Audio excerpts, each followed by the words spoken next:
अस्सलाम वालेकुम। Profit finder channel में आप सबको खुशामदीद। फ्रेंड्स, जब हम किसी प्रोजेक्ट में माइनिंग करते हैं या फिर हम किसी एयर ड्रॉप में पार्टिसिपेट करते हैं तो जो कॉइन्स हमें विड्रॉ के लिए मिलते हैं उन कॉइन्स को हमें किसी एक्सचेंज पर ले जाकर सेल करना होता है। जब हम उन कॉइन्स को सेल करते हैं तो उसके बदले में डॉलर्स यूएसडीटी बन जाते हैं, जिन्हें फिर हम अपनी मुल्क की लोकल करेंसी में कन्वर्ट करके अपने जायज़ कैश ईज़ी पैसा या बैंक अकाउंट जो भी आपका रिसीविंग मीडियम है उसमें मंगवा सकते हैं। तो चंद एक्सचेंजेस ऐसी हैं जिन पर आपका अकाउंट होना लाजमी है, जैसे कि टॉप की एक्सचेंजेस में बाइनेंस, OKX, बायबिट, MEXC और बिंग एक्स। ये टॉप की एक्सचेंजेस हैं जिन पर आपका अकाउंट होना चाहिए। तो मैं ये एक सिलसिला सीरीज़ शुरू कर रहा हूँ जिसमें मैं तमाम जो टॉप की एक्सचेंजेस हैं इन पर अकाउंट बनाना और उनमें KYC करना आपको सिखाऊंगा। तो इस सिलसिले की पहली कड़ी ये बिंग एक्स है, इस पर हम आज अकाउंट बनाना और KYC करना सीखेंगे।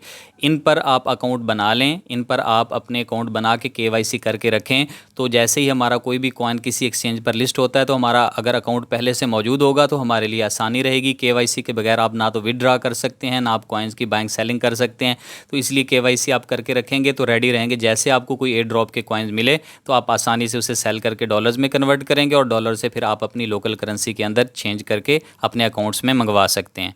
इस एप्लीकेशन का लोगो और नाम देख लें। उसके अलावा मैं लिंक भी आपको डिस्क्रिप्शन में प्रोवाइड कर दूंगा ताकि आप रियल वाली एप्लीकेशन ही डाउनलोड करें। इसको इंस्टॉल करने के बाद आपने ओपन के बटन पर क्लिक कर देना है। एप्लीकेशन ओपन होकर आपके सामने आ जाएगी। आपके पास दो ऑप्शन होंगे, परमिशन आप अलाउ कर दें, नोटिफिकेशन आपको आएगा। तो साइन अप और लॉगिन का ऑप्शन है। चूँकि आप अकाउंट क्रिएट कर रहे हैं तो आप साइन अप पर क्लिक करेंगे। अब आपके सामने दो ऑप्शन हैं, आप ईमेल या फ़ोन नंबर दोनों के ज़रिए अकाउंट क्रिएट कर सकते हैं। मैं प्रेफर करूँगा कि आप ईमेल के ज़रिए ही अकाउंट क्रिएट करें। आप जीमेल को भी ना लिंक करें और फ़ोन नंबर को भी नहीं। तो मैं ईमेल यहाँ पर अपनी ईमेल पुट करूँगा। अगर आप अकाउंट होगा आपका तो आप लॉगिन करेंगे। तो यहाँ पर आपने ईमेल पहले पुट करनी है। तो मैं अपनी ईमेल लिख दी है। फिर पासवर्ड है, पासवर्ड की कंडीशन है 8 से 30 करैक्टर्स होंगे, यानी कम से कम 8 और ज़्यादा से ज़्यादा 30 करैक्टर्स पर मुश्तमिल पासवर्ड बना सकते हैं। दूसरी कंडीशन है कि इसमें नंबर्स और लेटर्स भी होंगे, यानी आप सिर्फ हिंद से ही नहीं लिख सकते 1 2 3 4, आपने साथ में लेटर्स भी ABCB मिक्स करके आपने लिखना है। जब आप लिख देंगे दोनों जगह पर ग्रीन लग जाएगा। ये आंख वाला निशान है, इस पर क्लिक करके आप टैली कर लें क्योंकि पासवर्ड में दोबारा टाइपिंग का ऑप्शन नहीं है। तो आपने एक दफ़ा ये आंख वाले बटन पर क्लिक करके तसल्ली कर लेनी है कि आप जो पासवर्ड रखना चाह रहे हैं वही है, कोई टाइपिंग मिस्टेक तो नहीं हुई।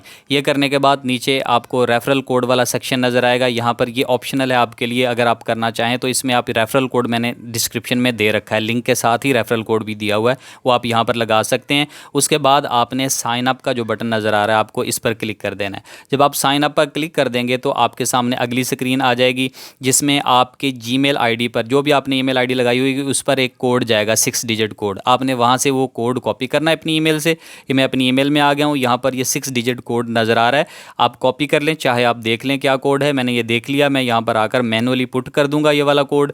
ये कोड लगाने के बाद आपने एंटर के बटन पर क्लिक कर देना है और अगली स्क्रीन आ जाएगी, साइन अप आपका सक्सेसफुल हो गया। अब आप पैसकीज़ लगाना चाहें तो लगा सकते हैं। अगर आप इनेबल करेंगे इसको तो आपके सामने 3 ऑप्शन आएंगी। आप गूगल ऑथेंटिकेटर से कर सकते हैं, ईमेल तो अभी वेरीफाइड हमारी हो गई है। आप फ़ोन नंबर लगा सकते हैं। तो कम से कम आपको 2 मेथड ज़रूर लगाने चाहिए, गूगल ऑथेंटिकेटर या फिर फ़ोन वाला, आप इनमें से कोई एक भी कर दें। इन डिटेल में हम नहीं जाएंगे क्योंकि ये लंबा प्रोसेस हो जाएगा और ये एडवांस फीचर्स हैं, हम नहीं भी यूज़ करते हैं तो हमारा अकाउंट बन जाएगा। मैं यहाँ से क्रॉस कर रहा हूँ, ऊपर भी क्रॉस का बटन है, वहाँ से भी मैं क्रॉस करके वापस होम स्क्रीन पर आ गया। अब ये कह रहा है कि आपने अकाउंट बना लिया है और आपको ट्रायल फंड वगैरह देंगे। ये ट्रायल फंड्स वगैरह होते हैं, ये आप क्रॉस कर दें, हम वैसे ही KYC करने लगे हैं। यहाँ प्रोफाइल का बटन नज़र आ रहा है आपको, इस पर क्लिक करेंगे, आपकी ईमेल आईडी वगैरह डिटेल्स यहाँ पर आपको दी जाएंगी। आपकी प्रोफाइल, आपकी सेटिंग सारी इस जगह पर मौजूद होती हैं। आपने यहाँ स्क्रॉल करना है नीचे को, नीचे आपको ऑप्शन मिल जाएगा आपकी KYC का, आपकी आइडेंटिटी वेरीफाइड है या नहीं वेरीफाइड, वो वहाँ पर आपको मिल जाएगी। यहीं से आप इनवाइट भी कर सकते हैं अगर आप करना चाहें तो, और उसके अलावा वाउचर्स भी आपके यहीं पर होते हैं।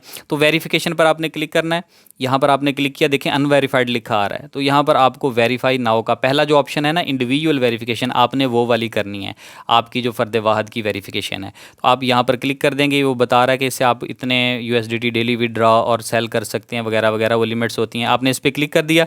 अगर आप यूनाइटेड स्टेट्स में, अमेरिका में रहने वाले हैं तो पहला ऑप्शन चूज़ करेंगे। अगर आप बाकी उसके अलावा जितने भी ममालिक में आप वो चूज़ करेंगे। मैं सेकंड वाला चूज़ कर रहा हूँ क्योंकि मैं USA के अंदर नहीं हूँ। उसके बाद नीचे कंटिन्यू का बटन है, इस पर क्लिक कर देना है। थोड़ी सी लोडिंग होगी, आपके सामने वेरिफिकेशन का ऑप्शन आ जाएगा। अब यहाँ पर आपने 2 चीज़ें वेरीफाई करनी है, एक तो आइडेंटिटी डॉक्यूमेंट आपने देना है और दूसरा आपने सेल्फी अपनी फ़ोटो देनी लेनी है। पहले पहले जो आइडेंटिटी डॉक्यूमेंट है इसमें आपका CNIC हो सकता है, पासपोर्ट वगैरह कुछ भी हो सकता है। मैं नीचे कंटिन्यू पे क्लिक करता हूँ। इस पर क्लिक करने के बाद ये ऑटोमेटिकली जो IP एड्रेस है उससे इसने मेरी कंट्री फैच कर ली, पाकिस्तान में हूँ मैं। फिर बाकी आपके पास ये 3 ऑप्शन है, ड्राइविंग लाइसेंस, ID कार्ड या पासपोर्ट। मैं ड्राइविंग लाइसेंस पे क्लिक करता हूँ। ये कैमरा आप अलाउ करें, पहला ऑप्शन होता है, अगर आप उसको चूज़ कर दें तो जब भी कैमरा होगा वो परमिशन नहीं मांगेगा। ओनली दिस टाइम करेंगे तो जब भी कैमरा ओपन होगा हर दफ़ा परमिशन मांगेगा। आप इनमें से कोई भी एक परमिशन अलाउ कर दें। अगर आप नहीं चाहते हैं परमानेंटली तो ओनली दिस टाइम कर लें। मैं पहले वाला चूज़ कर रहा हूँ, वाइल यूजिंग द ऐप, ताकि दोबारा मुझसे वो बार बार परमिशन इस चीज़ की ना मांगे। अलाउ करने के बाद आपके सामने कैमरा ओपन हो जाएगा। आपके पास जो भी आइडेंटिटी डॉक्यूमेंट है उसको रखेंगे आप कैमरे के सामने, और हॉरिजेंटली यानी लंबाई के रुख आपने उसकी फ़ोटो बना लेनी है। कैमरा के बटन पर क्लिक करेंगे तो उसकी फ़ोटो खिंच जाएगी, आपके सामने स्क्रीन में इस तरह से नज़र आएगा। अगर फ़ोटो बिल्कुल ठीक खींच गई हो, ब्लर्ड नहीं हुई है, तो पहला ऑप्शन डॉक्यूमेंट इज़ रीडेबल को आप चूज़ करेंगे। और अगर आप तस्वीर बनाते हुए कैमरा हिल गया, वो ब्लर्ड हो गई, सही नज़र नहीं आ रही, तो नीचे वाला जो ऑप्शन है रीटेक फ़ोटो का, आपने उस पर क्लिक करके दोबारा से फ़ोटो खींच लेनी। इस प्रोसेस से दोबारा गुजरेंगे।